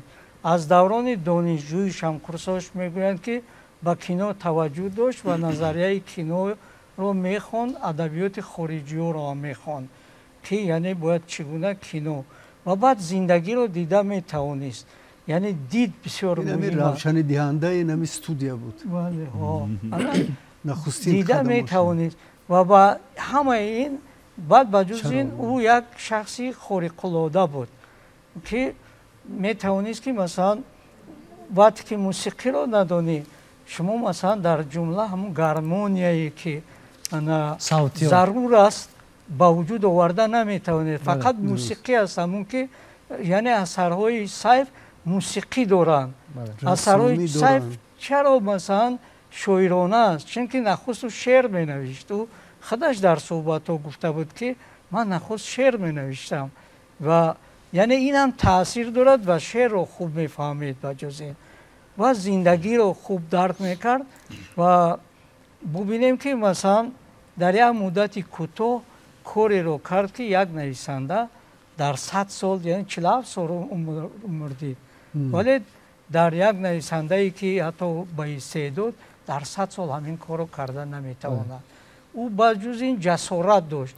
ӯ наметарсид аз ин ки ӯро ки танқид мекунад, ки чӣ мегӯяд дар бояи асараш. ҳатто нахустин бор раиси иттифоқи нависандагон дар съезд сайфро танқид кард ва баъд вақте ки ӯ рафт китобашро бурд ва гуфт ки устод шумо хондаед ҳамин китоба? гуфт ин маърузаро барои ман навишта оварданд, ман нахондам. гуфт хай гуфт устод як бор бихонед, баъд ба хулоса биёед. вақте ки хонданд ва соли дигар мо дар рӯзи тавлидаш дар хонааш будем, раиси иттифоқ дар ҳамонҷа буданд ва дар ин хусусам гуфтанд ки мо воқеан сайфро нашинохта ҳар он чӣ ки навиштан оварданд мо гуфтем. ё ҷасораташ дар чӣ буд? ҷасораташ вақте ки раиси кумитаи телевизион ва радио шуд, шахсиятҳои баистеъдода овард. на маҳал гуфт, на масалан дӯст гуфт, корои нағз кард, корои бениҳоят корои аҷиб. ҷаҳони паёмро масалан таъсис дод, садои душанберо таъсис дод, телевизиони субҳ, радио, бале, телевизиони субҳ, шашмақом, ҳама ин корҳое буданд ки сайф бо фурсат меёфт барои ҳама ин корҳо дар сатҳи бисёр хуб, дар сатҳи бисёр баланд. намоишҳои масалан зебое ки ҳатто 10 дақиқа аст ё 5 дақиқа аст, вале мазмуни як асари бузургро доштанд. ва ин хориқулодагӣ ба фарзандаш ҳам гузашта буд ки шодравон, яъне қудрат. вақте ки ҳамсараш ба ман гуфт ки як вақт баъди даргузашти сайф дар хоби писараш меояд ва мегӯяд ки бародаротат хабар гирифтӣ, яъне бародарои сайфа. хуб мегӯяд шабона мехезад, баъди ҳамун хоб аввали шаб будааст ва савор шуда масалан ин хусусиятҳои падар аст, мегзарад ирсӣ. дар мошин савор мешавад, аз ҳамин душанбе фархор меравад. фархор меравад шабона, дарро мекушояд, мардум яъне бародарош, амакош дар болои кат хоб бедор намекунад, дар таги масалан болишти ҳамо сум мемонад, меояд. ин кора ки карда метавонад? фақат бачаи сайф. ва хушбахтона апай зебо гуфт ки наберааш вақте ки филмро дид, ба як чанд филмро гуфт ки бобои маро нағз нафаҳмиданд. ман андешаҳои бобоямро дорам. ман дар оянда бояд дар бораи аз асарҳои бобоям бояд ҳеҷ кас филм навардад, қадибан мевардорам. ва ба ҷузи бисёр ҷавонмардӣ дошт. метавонист ки бухл надошт дар вуҷудаш. метавонист ки дар бораи як дастоварди нависанда ё шоири оддӣ бигӯяд ки масалан ин чиз ба ман писанд афтид бихоҳад. ё масалан вақте ки як рӯз дар роҳ маро дид, портфелашро кушода китобчаи аввалини ман дуруғи шабнам баровард. аз амн баромада буд, аз портфелаш бароварда нишон дод. бале, дуруғи шабнам буд. ва гуфт диди абдуқодир, ман китоби туро мехонам ва бо худ мегардонам. албатта ин муҳим нест ки ӯ мехонад намехонад, вале як дилбардорӣ аст. ва ҳама камтарин нафарҳо ҳастанд ки адибони мо ки ба ҳамдигар бигӯяд ки мо асари шуморо хондем, фалон дастовар дорӣ ё ин ё чи аст. ва сайф ана ҳамин гуна хусусиятҳои некеро дар худ парварда буд ва дошт. табиӣ буд балки фикр мекунам. аз он ки дар хусуси аз ин ҳавлӣ по намеканам сухан кардед ва аз он ки дар хусуси бо ивази як ҳарф аз калимаи рауф ба руф табдил ёфтани ном суҳбат кардед, метавон ба ин дидгоҳ вориди эҷодиёти сайф раҳимзоди афардӣ шуд ки воқеан мавзӯи ватандӯстӣ низ ё ин ки эҳтиром ба забон ба дигар муқаддасоти миллӣ яке аз мавзӯъҳои меҳварии ҳамин эҷодиёти сайф раҳимзоди афардӣ аст. хуб, шумо ба ҷуз аз он ки ҳамкас будед, ҳамзамон ҳамнишин будед бо сайф раҳимзоди афардӣ, ӯро нағз мешиносед, медонед. биёед аз одамияти сайф раҳимзод суҳбат мекунем. чӣ гуна одамият доштанд? медонед, сайф ҳар кас дар зиндагӣ ва як роҳе ки интихоб мекунад, масалан дар олами рӯзноманигорӣ, дар телевизион аст, радио аст, дар рӯзнома, дар илм аст, фарз кунем, ё ин ки санъат аст, ин аст, вай бояд дар ҳамон ҳамсангу ҳамтарозуи худаш дошта бошад. ин чизи табиӣ аст. агар ҳамина ёбад муҳити худаша, ҳамон муҳита ёбад, ба як ҷо мерасад. агар ҳамон муҳита наёбад, дар ними роҳ мемонад. ин як чизе аст ки ин як асрор аст. як асроре аст ки ина бисёриҳо дарк намекунанд. дарк намекунанд, ҳамина ки дарк накарданд, аз пайи даъвоҳои дигар мераванд. даъвоҳои дигар мераванд. сайф аз қадамҳои нахустинаш, аз он рӯзҳое ки иҷоранишин буд, дар ҳамин наздики роҳи оҳан, паси меҳмонхонаи мана имрӯз душанбе, дар ҳамин ҷо иҷоранишинӣ мекунанд. дар ин кулбаҳо, дар кулбаҳо иҷоранишинӣ мекунанд, вале китоб мехонанд. лекин сайф, муҳити сайф тамоман аз ҳамон даврҳои, ба назари ман, аз он чизе ки ман мушоҳида кардам, ҳамеша бо инсонҳое ки дар ҳамон дар адабиёт аст, ё ин ки дар театр аст, фарз кунем, ё ин ки дар санъати мусиқӣ аст, ё дар инҷо аст, дар пояҳои баланданд бо анамҳо иртибот дошт. сайф бо Муаллим Муъминшоҳ, бо ҳамин устод Лоиқ, бо Зор, бо ҳамаи ҳамин нависандаҳое ки вай доштанд, бисёр инаш Сабзалӣ, рассомҳои бисёри мо, рассомҳои актёрҳои бисёри мо, бисёр шинихез ва чӣ дошт ва назокатҳои шинихези сайф меъёрҳои худша дошт. ва ҳар каса наздикам намемон, қабулам намекард. бо ин хелам аст ки вай масалан аз пеши бозор гузараду ба як гурӯҳ бираду масалан соатҳоро хеле набуд. вай як аз ҳамон қадамҳои аввал меъёрҳои шинухези худаш дошт ва аз он нишастҳое ки ӯ дошт, аз ӯ ҳам бисёриҳо бисёр чиз мегирифтанд ва ӯ ҳам аз ӯ мегирифт.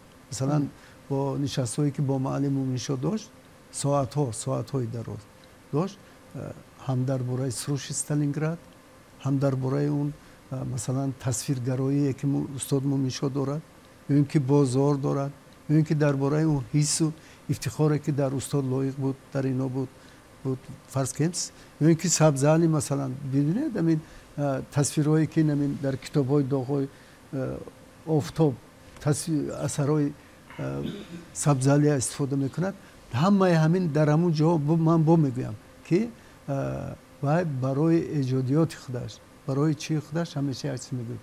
Давлатободӣ дар як ҷо мегӯяд ки Маҳмуд Давлатободӣ бузургтарин нависандаи олами форси мо мегӯяд ки нависанда ҳозир тарафи 80 гузашт тарафи 90 рафта истодааст, лекин осораш бисёр чи аст. Нависанда бояд аз ҳама омӯзад, ҳатто аз пинадӯз ҳам. Пинадӯзаш ки мардуми мо бештар пинагару мӯзадӯз ҳатто аз ҳамо омӯзад. Сайф дар назари ман ҳар ҷое мерафт, ҳар ҷое ки қадам мемонд, дар ҳар муҳите ки мисол дар амин агар гиредагарен амин ду асари бисёр аҷоиби Сайф баъди Сайф чоп шуд. Инора вана ҳам ташаккур бояд дар ин ҷо изҳор кунем ба ҳамун Сорои Мурид, ба ҳамсараш, ба Амирхон Аҳмадхонов ки ҳаминора чуноне ки Абдуқодир як ҷузъиёти бисёр ҷолиба гуфтанд ки дар коғазҳо дар деворо хонааш дар ҷумлаҳо буд. Ана ҳамин асари охирон ман шоҳид ҳастам. Ин ама маҷбур кардам ки ҳамина чӣ кунанд. Ана ҳамин аз коғазпораҳо ана ҳамин чизо дар ҳамин шакли китоб омаданд. ҷамъоварӣ шуданд. Доғҳои офтобам ки ҳамин ҷо имрӯз мехонад, хонандаи мо нони тайёрро мегирад, мегӯяд. Лекин дар оғози эҷодиёт дар даврае ки ҳатто буд ҳамин хел овозаҳо паҳн карданд ва ҳамин хел овозаҳое шуд. Албатта маърифати бисёриҳо ҳам росташ намерасид. Мегуфтанд ки душворфаҳм аст, муғаллақ мегӯяд, муғлақ мегӯяд, намефаҳманд. ҳамин хели овозаҳо шуд. ин чизое ки гуфтанд ки танқиди мову чии мо рӯ наовард, ин аз замин буд ки барои ҳамун дар пайроҳаи Сайф мақом ва пайроҳаи Сайф ман гуфтам ки барои Сайфа фаҳмидан ақаллан то нима роҳи вая эҷодиёти вая бояд тай кунӣ. ҳамуна тоқат мекунӣ ки масалан ҳамун китобҳоя хониш дар бораи шоирии вай Доғистон худаш ба шеъри сафед сар мешавад. як саҳифа якним саҳифа аст ку шеъри сафед аст вай. дар насри Сайф шеъри сафед бисёр аст. ҷумлаҳое ҳаст ки вазн доранд, ҷумлаҳое ҳастанд ки дар арӯз ҳастанд, ё ин ки соф аз рӯи образу аз рӯи қолабу чӣ шеъран он охир. лекин ҳамаш хаёл ва ҳадаф доранд ва орзуҳои бисёр дар ҳамин китобҳо он чизе ки ман гуфтам ки ҳар ҷое ки мерафт он буд. Масалан дар Кангурд ё ин ки дар Балҷувон ё ин ки дар ин ҷо ё ин ки дар як ҷо сари Хосор ё ин ки ҷое ки вай меравад офтоба аз чӣ мепарад сарсари теппаҳо ино вай меравад. Як аҷоибанд. Он чизое ҳастанд ки ҳар нависанда наметавонад дар он қолабу дар ҳамун ҷумлаву дар он читият. Барои ин як маърифат барои ӯ худаша тарбия кардааст, худаша сайф кардааст вай. Ва як каси дигар наметавонад ки қалам бигирад чуноне ки ман гуфтам сайф гуна нависад, масалан мисли сайф нависад. Барои ӯ маърифат меандӯзӣ, як дунё, як олам месозӣ, олами худата месозӣ, олами соф пур аз рангу пур аз хаёлу пур аз дарду армону орзуҳои худата месозӣ. Ва он чизе ки вай дар давраи мана ин масъулияти роҳбариш кард, ҳамаи ҳамин аз ҳамун гӯшаи дӯст доштани ҳамун чизҳои миллӣ буд. Расму оину маърифату фарҳанги миллӣ буд. Шашмақома дар театри опера балет ҳамин хел гузарон ҷаноби президент дар унҷа рафт иштирок кард ва истиқболи ҳамун худаш, ҳамун истиқболе ки аз барои консерти Шашмақома дидани ҷаноби олӣ ва як хел пешвоз гирифт Сайф. Меҳмонора дар ҳамун ҷа омаданд, дар ҳамун фазо ва як хел бо як назокату маърифати бисёр баланд. Барои ин масалан мисли як ҳунарманде ки стуни як театр мешавад, маърифат пайдо мекунӣ, дониш, завқ дар кор, биниш дар кор, як дунё. Аз ин назар ман гумон мекунам оли имрӯз профессор Умар Сафар як китобаша дод, чоп шудааст дар бораи Сайф. Ин бисёр хуб аст ва ман гумон мекунам ки бисёр ана ин ҷиҳатҳои диди эстетикӣ дар насри Сайф این یک مرحله میخواد این یک باره مثلا چی میگن از عنوانجو و دکتران توزرین خیلی چیزا برومه است این برای این فاصله در کار است و ذوق در کار است اندوختن دانش و معرفت در کار است نسلی که سیف یک نسل اینو در محیط ادبی ما مثلا یک دایره شاعری است یک دایره نثر است دایره تنقیدی ادبی است مثلا اینجا نمبر کن از معلم خدای شریف از پیش از اون استادای دیگر انا این نسلی که سیف اومد همین نسل از همین نسل اینو هیچ کس نمون ببینید از همین نسل از جانب شروع کنیم اگر سیف بهمنیار محمد زمان معظمه محمد رحیم همینا هر کدومش بسیار کوشش کردن که چیزهای هنری آفرن چیزهای هنری هم تو مثلا یک چیزی که نقل و چی باشد نه کوشش کن یک تا جای یک هر کدومش تا جای رسید هر کم این کارای که مثل سیف که باشن هر کم این کارا نکردن مثلا یک تاش چیزهای بر روایت و بهمنیار بیشتر بر روایت و با افسانه ها به اینو تکیه کرد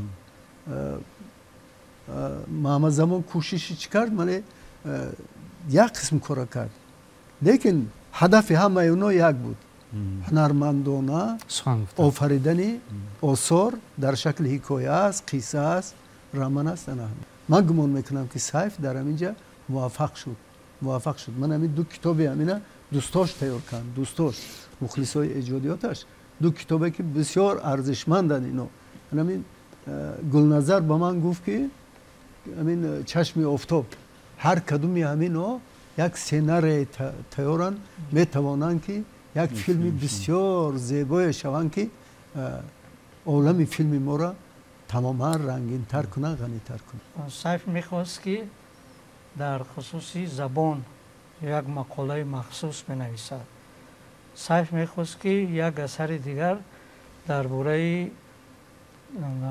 فقه یعنی اثر بعدی البته ولی در اونجا باید که فقه در موقع اساسی داشته باشه و از من خواهش کرده بود که چند اثر فقهی رو که به دستم رسید به دستش برسونم ولی عمر وفا نکرد و البته اگر میشد باز ما اثرهای بیشتر و از این چیزا یک نیت بسیار بزرگ داشت بسیار نیت بزرگ داشت مواد جزئیات و بعضی چیزا رو هم جمع کرده بود من از ایران چند چیز آوردم درباره زردشت همونها گرفت و از بین اکتورهای ما کسی که همون نقش زردشت آفریده بود فیلم بسیار محتشم گرفتنی بود فیلم بسیار محتشم فیلم هنری بسیار عجیب من بسیار افسوس میخوام اینا فقط تو میتونست برای که ممکن اینا سالها اینا در مغزش و در ذهنش و در عالم چش و پروریده بود و او سیناری رو با خودش مینوشت خیلی صحیح بود امید است که امروز که توجه رهبری دولت حکومت به فرهنگ به ادبیات به ساحه کینو عموما به علم بیشتر است نسلی که امروز به اویا میرسد همین آرمان هایی که نسل پیشتر ما در دل بردن با خود آرمان ها را عملی میکنند خب وقتی که همین اثرهای سیف رحیمزاده افردی رو میخوانیم پی میبریم بر معلا احساس میکنیم که یک جهانبینی فراخ داشتند اندیشه گسترده داشتند و با پسیخولوژی خواننده بسیار بازی میکند در اثرهای خود سیف رحیمزاده افردی همین در طی چند روزی که با آثاری خواستم شناسایی بیشتر پیدا کنم اکثریت محققان سه ویژگی آثاری رو تاکید میکنند یکم این سبک و اسلوب خاص داشتن دوم آدمیتی بلند داشتن سیف رحیمزاده افردی و سوم این جرأت بلند داشتن در ایجاد از سیف رحیمزاده افردی رو تاکید میکنن که قسما در اینجا استادان در این خصوص صحبت کردند خب درباره فیلم های سیف رحیمزاده افردی صحبت رفت بیاید از همکاران خواهش میکنیم از کارگردان که اگر فیلمی از پارچه از فیلم هایی که از روی اثرهای سیف رحیمزاده افردی بناو گرفته شده است دسترس باشد از بایگویی تلویزیون منظور بینندگان گردانند تماشا کنیم و پس از آن صحبتمان را ادامه دهیم مرحمت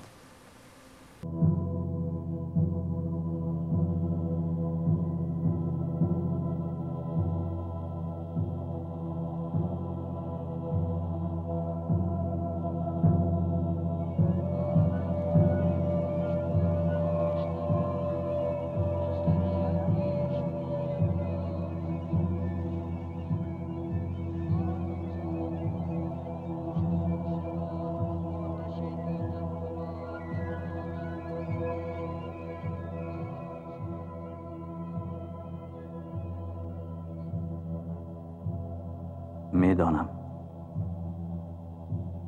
که چند روز دیگرم مانده است و بس. صد افسوس، این فقط فاجعه وجود من است. اصلا فاجعه نیست، یک حادثه تأسف انگیزی برای نزدیکان من است. تأسف از اون که چیزی بسیاری از زندگی گرفتم، پس گردانده نمیتوانم. فرصت نمانده است. قرضدار میروم. نه، من ناامید نیستم. به دنیا آمدم. سعادتی بزرگتر از این وجود دارد. من حذف شدم. پا به زمین ماندم. به هرچی که دست آدمی میرسد دست رساندم. به آنجایی که دستم نمیرسید نگاه هم رسید. تا آنجایی که پایم میبرد رفتم. تا آنجایی که نه دست و نه پا و نه نگاه میبردم خیال و حسیات به فریادم رسید. مگر بار گل نچیدم، روی دریا نخوابیدم، بالای درختی پر میوه نبرآمدم، زیر آفتاب نبودم که ببینم چه زیباست باران بهاری و هم تیر ماهی. خواب بازی نکردم، پادبانی نرفتم، افساری نکردم، درخت نشناندم، سرودی نشنیدم، سرودی نخواندم، نی نکشیدم، غیجک ننواختم، خواب ندیدم، در خوابم پرواز نکردم، ماه و ماهی را در آب ندیدم. در خواب ندیدم که پهلوی هم در آسمان شنا می کنند و ستاره می خورند. به دنیا از سری دست پدرم نگاه نکردم و مرا بالا نبرداشته است. مگر طلوع آفتاب را هزاران بار ندیدم. افسانه نشنیدم، در افسانه نبودم. نه، میخواهم آخرین آدمی که قربان باشد من باشم.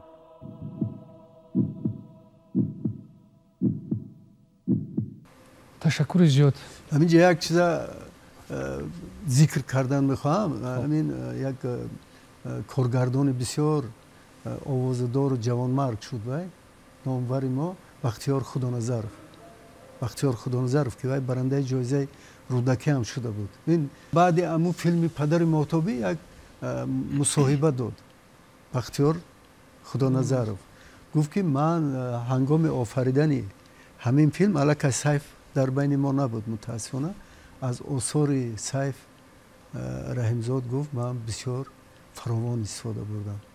اما پدر آفتابی گفت من تکیه کردم بیشتر با نوشته های سیف رحیمزاد. تشکر زیاد. اکنون بیاید به این مسئله میگذاریم که امروز نسلی که میراثبر همین ارزش ها هستند چه مسئولیتی را بر دوش دارند؟ هم ضمن شناخت از اثرهای و ایجاد سیف رحیمزاده آفرین و آموزش از دیگر ادیبانی که امروز هم در بین ما هستند هم در بین ما نیستند. نسل امروز چه مسئولیت دارد؟ نخستین و اولین و از همه مهم مسئولیتی که فکر میکنم که به دوش نسل امروز گذاشته می شود آموزش و آشنایی عمیق و گسترده آثار، اگر فقط سیف را بگیریم آثار سیف است. چون همین آموزش و مطالعات است که همراه با گفت سیف همراه با رنج است. بله. کسی که این مسئولیت را به دوش میگیرد حتما باید این رنج را به دوش بگیرد. بله. رنجی که آهسته آهسته کس را به سرحد و به سرحد مقصود میرساند. بدون آموزش، بدون مطالعات نمی شود که به جای رسید.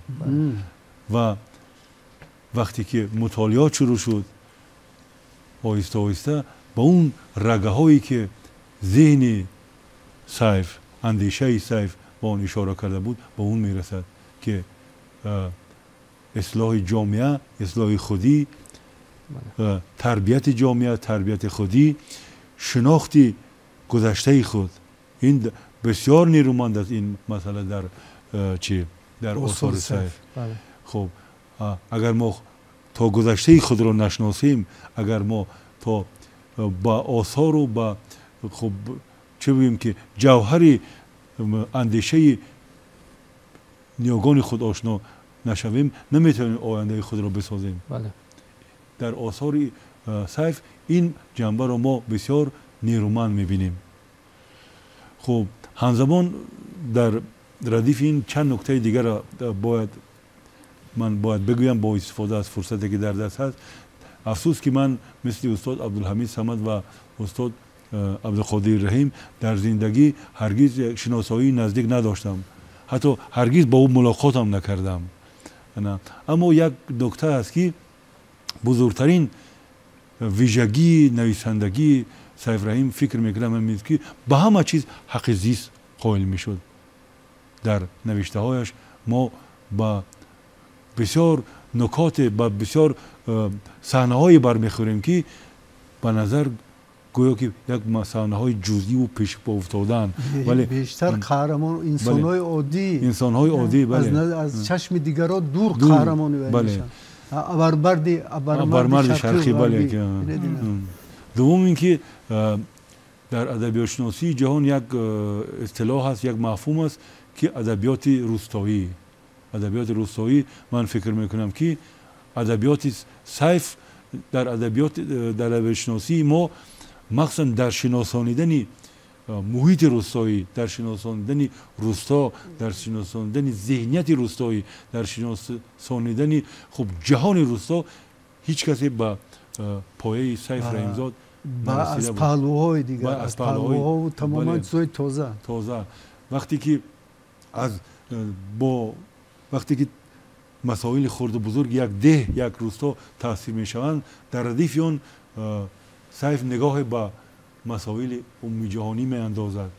همین روستایی که ما در اون زندگی میکنیم شبیه خود در یک نکات دیگر یک شبیه همسان خود را دارد. این نکات بسیار عجیبی است. در روستا را نه تنها فقط طبیعتش را وصف میکند، گفتیم ذهنیت مردم را وصف میکند، شیوه زندگی مردم را وصف میکند. مردم راجع به چی میاندیشند، راجع به چی خب حرف میزنند، چی نیت در دل دارند. این موضوعات را ما در نوشته های سیف بسیار نیرومند میبینیم، بسیار جذاب و کشنده میبینیم. برای که مثال این سخنها به پایان نباشند، مثال ما همه مثال میدونیم که دود یعنی چی، مثال تنور یعنی چی، اما وارد شدن به جهان دود اینقدر هنرمندانه شاعرانه درباره فلسفه این دود سخن گفتن کار هر چشم و هر دل نیست. یا که درباره تنور اینقدر تصویرهایی که درباره تنور آورده است من کمتر دیدم که در یک نویسنده دیگر آمده باشد. یا اینکه در همون حکایه توبه ها و چی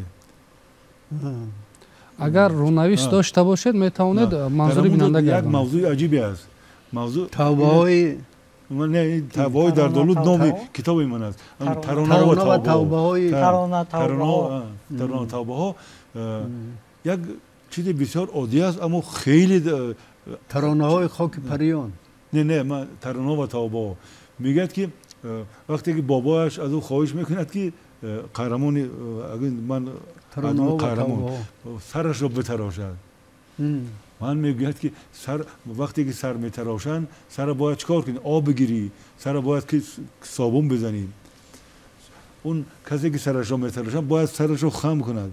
من میگوید که هرگز نمیخوام که بابای من سری خم داشته باشد. مثال من بابای من با این صورت دیدن نمیخوام که با سری خم باید سری دایم. این یک اندیشه بسیار عادی اما اندیشه بسیار معنیدار و جذاب است. نویسنده به استعدادی نمیگه، این هر کس نمیگه. استعداد و نبوغ است که نویسنده رو به این سرحد میرساند. افتخار دارد و غرور، این غرور خاص است. اگر نسل ما که به همین آثار سیف رحیمزاد افردی رو میارن و همچنان گفتید خوب ملاحظه میکنن سر هر جمله، سر هر گفته سیف رحیمزاد افردی، یعنی сайф раҳимзоди афардӣ дар зеҳни онҳо як ҳиссиёт ё ки нангу номус виқор тамкинро тарбият кардан мехоҳад. худшиносӣ ами дар ҳошияи гуфтаҳои профессор Умар Сафар Яцуган ами як бор сафар доштем дар солҳои охири ами арафаҳои давраи истиқлол буда дар Ховалинг як ҷашн гирифтанд намедонам шумо будед набудед ҷашни гули сурх вақт шумо донишҷӯ ё чӣ будед баъд рафтем Сайф Раҳмондӯст амин киам буд Сафар Ҳақдод ва Олимпур Муҳиддин Олимпур аккоси бисёр маъруфи мо буданд баъд рафтем ҳамунҷа баъд Сайф диди бисёр нозуки режиссёрӣ дошт вай дар асарош ҳам аст лекин баъд гуфт ки Сайф гуфт ки медонед чӣ ҳамин чилдухтарона вақти ғуруби офтоб аз ҷониби Ховалинг аз сари қуллаи Алақосим бисёр зебову муҳташам дидан мумкин вай ки гуфт ки Муҳиддин Олимпур гуфт ки аз ҳамунҷа ман акс гирифта метавонам гуфт баъд мо албатта беши Муҳиддин ҳамаи ин дастгоҳҳош сари китф шуда рафтем ҳамун сари кӯҳ 10 километр меброӣ баъд аз унҷа он тараф ҳамун тамоми ҳамун чизи аз тарафи аз ин тараф аз тарафи вай небу аз тарафи Паҳмдара небу аз тарафи ҳамин чин вақте ки аз ин шӯълаҳои офтоб аз ин су меравад тамоми пайкарҳои ҳамун чилдухтарон намоён мешавад рафтем баъд Муҳиддин медавад дид дар ҳайрат монд ахтан касе бори аввал бинад ай ҳами ҳаяҷонзада мешавад ҳамун манзарая шукӯҳу шаҳомати ҳамон манзарая бинад чӣ мешавад Муҳиддин медавад ин тараф медавад он тараф акс гирифтеастааст ману Сайф рост истода ҳамун манзараи чилдухтарона аз ҳамин баландии Алақосим ин кӯҳи муқобили вай аст тамошо дорем баъд Сайф гуфт ки ба ман гуфт Муҳиддин ба кори худаш овора аст гуфт агар ами диди ману ҳафсалаи ҳамин Олимпур мешуд агар як олам чизҳои аҷоиб ба вуҷуд меомад диди ману ҳафсалаи Олимпур бисёр чусту чолок мепарад он тараф метараф чирақ ин тараф сурат мегирад ин фақат ҳамуна бисёр ошиқона мафтун охо як панорамаи муҳташами вай аст унҷа чилдухтарон аз ин тараф вақти ғуруби офтоб ана Сайф диди режиссории Сайф дар ҳамин навиштаҳош ки назокати ҳами дидан нозук дидан ҳар чиза дар ҷои худаш дидан дар ҷои худаш гузоштан ҳар кас мехоҳад ки мисли доғҳои офтоб як асар дошта бошад мисли чашми саҳар як китоб дошта бошад мисли аз ёдҳо як чиз дошта бошад лекин ина орзу кан мумкин ине ки худованд ба ӯ дод умр дид 47 сол Сайф дар як ҷумлааш мегӯяд ки ба иҷозати шумо ҳамина хонам марҳамат бисёр хуб мешавад мегӯяд ки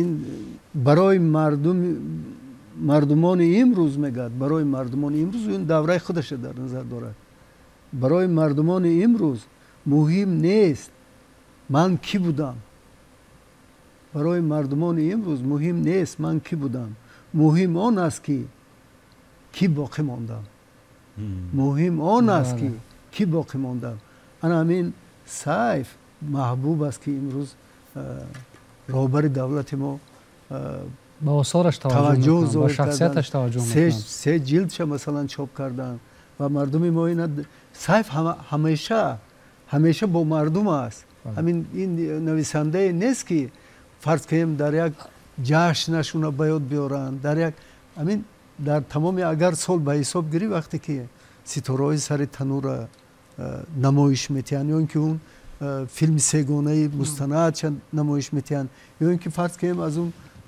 хидматҳое ки дар телевизион радио кард барои баланд бардоштани сатҳи маърифати ҳамин соҳаи синамову телевизору масалан радио сатҳи маърифати касбии ино чӣ корҳои бузурга кард ҳамин шашмақому мана ин чизову иное ки зинда шуданд ҳамин фалак ҳам дар дамоми Сайф нафаси тамоман дигар гирифт ҳунармандояш хел вай дастгирӣ мекард همین وقتی که گم می رود همواره تمام همین سالهایی که تا این 70 سال و با آینده های دیگر همیشه سیف یاد می شود. سیفی هنرمند یاد می شود. سیفی به استعداد یاد می شود. این خوشبختی من گمان میکنم یک نویسنده، یک شاعر، یک ادیبی است که با ملتش است و آمیزش یافته است در فرهنگ ملی ما، در برآمد داشتن معرفت ادبی ما، هنری ما. سیف آمیزش یافته است و همیشه است، همیشه هم قدم است. در روزنامه جمهوریت که مؤسسش پرزیدنت جمهوری تاجیکستان و حکومت جمهوری تاجیکستان است فعالیت داشت چند مدت و وقتی که خبری مرگش رسید و تعزیه‌اش اومد در اونجا یک جمله بسیار زیبا بود، یک جمله که تمام زندگی او رو افاده میکرده تا و مخصوصا دوران راهبری او را. جمله همین گونه بود که سیف رحیمزاده افردی در سیاست تربیت دیده مکتب پرزیدنت جمهوری تاجیکستان محمد رحمانوف بود. حق است. بله و واقعا همین خیلی هم بود و برای چی مثلا سیف رو در این آغاز صحبت شما یادآور شدید که درک نمیکنند یا نمیفهمند. ما در دوران دانشجویی آموزگارانمون میگفتند که مهم برای سخنشناس خوب رو از بد جدا کردن است. همین خوب رو از بد جدا کرده توانستید و فهمیدید شما یک به جای رسیدید. اما تصور میکردیم اون وقت میگفتیم چیه؟ یک چیزی عادی است، نخودم خوب رو از بد فرق کردن نمیتواند. ولی زندگی نشان داد که واقعا خیلی مشکل بوده است و سیف خوب رو از بد فرق کرده میتوانست و میدونست که چی خوب است، چی بد است و چی باید گفت و متاسفانه خواننده ما همین خوب رو از بد جدا کرده نمیتواند و نمیدوند که مثلا تیار نیست و آموزگارمون هم آموده نبود، چون که در اون دوران ادبیات رو چگونه میخوندن. ترجمه حال عادی بود، یک نمونه از همون تمام معلم فقط ترجمه حال نقل میکرد در مکتب و اکتفا میکردن با نامگوی اثرها، ولی اکنون فنهای مخصوصی در کار بود. امروز خوشبختانه با وجود آمدن که یعنی باید متن را بشناسیم. صاحب شهرت اجتبار که امروز یعنی 23 نوامبر است و امروز زادروز دارد 99 سال است، در درسا میگو که جانای شیرین من شما برای ادیبان با استعداد، برای با استعدادها کوشش کنید و آنها رو دست بگیرید. به استعدادها با هر روی خودشان رو، مقام خودشان رو پیدا میکنند و برای متوفایان خدمت کنید که چون که آنها دیگر نیستند و فقط شما میتوانید که برای آنها خدمت کنید. این وظیفه ما است، وظیفه ادیبان ما است، وظیفه منقدان ما است که سیف رو باید با خواننده بشناسانیم و خوشبختانه در ادبیات امروزی ما که تعلیم میگیرن، درس میدین، سیف وارد شده ولی در اون یک ساعت یا چند ساعتی که مقرر شده سیف رو شناختن نمی شود. مثلا تشکر زیاد. و ادیب برای که برسد چی زینه‌های رو طی میکرد، چی سال‌های رو لازم است و ما میخواهیم که مثلا ادیب رو در یک خواندن درک کنیم. او برای نوشتن او چند سال فکر کرده، چقدر آموخته است و یعنی ما باید خودمون آگاه باشیم. و سیف هم یک نفر در زمان زندگیش گفت که سیف من کتابت رو خوندم نفهمیدم. او با شوخی گفت که زیق نشو، گفت من برای خودت ننوشتم. نه خیلی گپ جان داره. پایه ذوق داره. برای هم ذوق است، هم استعداد است، هم مهمتر از هم از زحمت است که بالای این موضوع ادیب است، ایجادکار است، هر نفر باشد کار میکند. شرط نیست که مثلا ادبیات رو همه بفهمد آخر. هر چنده که در ادبیات برای همه ایجاد کوشش میشود. میکردن که همه خب از یاد کردن دیگر است، از یاد گفتن دیگر است، ولی درک معنی اون دانش طلب میکند، فهمیش طلب میکند. من در مورد درباره زبان نوشتن مقاله یا سلسله مقاله های سیف گفتم، او میخواست که همین اسرار رو بکشاید، زیبایی را. او باقی اسم ها دارد، مثلا در چقدر در مورد اسم مثلا سخن میگوید. یعنی زبان رو به نزدیکی میدونید و وقتی که آموزش بسیار قوی داشت و وقتی که او جمله رو مثلا میشکند، جای کلمه رو با دیدی خودش جایگیر میکند، برای دیگران پسند نیست، برای نفرهایی که قلبی است. بسیار آموزنده است همین جهت اگر به اعتبار گیرند. تشکر زیاد. همین مهمیت است که پیشوای ملت محترم امام علی رحمان دستور دادن به مسئولین که کتاب ها از فن ادبیات تاریخ بازدید شوند، بسیار خوب میشه، بازدید شوند و از نو دسترس مؤسسات تحصیلات میانه عمومی گردند. خوب در خصوص آن صحبت کردید که سیف رحیمزاده افردی به همه حقوق زیستن میداد و از نگاه فلسفی این یک نوع احترام گذاشتن به حقوق‌های فطری انسان است.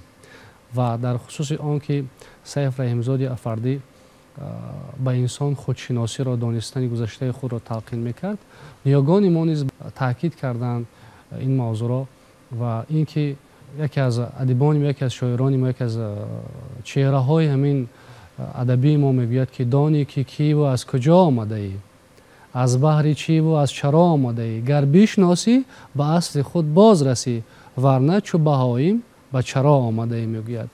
و پیشوای ملت هم در کتاب خود تاجیکان در آینه تاریخ از آریان تا سامانیان با همین جمله ها سر میکنند. ما باید دانیم که ما کیستیم، از کجاییم، نیاگان ما از کجا بودند، کیها بودند. و واقعا همین شناخت گذشته خود، نیاگان خود و این اصالت را پاس داشتن، نگاه داشتن و با آیندگان تلقین نمودن غالبا آینده درخشانی هر یک ملت را معین میکند، تامین میکند. و همین صحبتی که ما با نویسنده خلقی تاجیکستان عبدالحمید صمد، با روزنامه‌نگار معروف، نویسنده و شاعر عبدالقادر رحیم و پروفسور دکتر علوم فیلولوژی عمر سفر داشتیم در خصوص شناخت شخصیت سیف رحیمزاده افردی و آثار او. همین یک شیوه احترام و ارزش‌گذاری به همین نسل خود است، به میراث نیاگان است، به ادبیات است و اطمینان است که جوانان ما از این صحبت برداشت ها میکنند و برای آیندگان همین روحیه را تلقین میکنند. و باور این است که یاد سیف رحیمزاده افردی همچون نویسنده خوش سلیقه، نویسنده تازه‌گو، تازه‌کار در یادها همیشه باقی خواهد ماند. برنامه نوبتی از تبار خورشید در اینجا به پایان میرسد. برنامه‌های دیگر تلویزیون تاجیکستان ادامه دارند.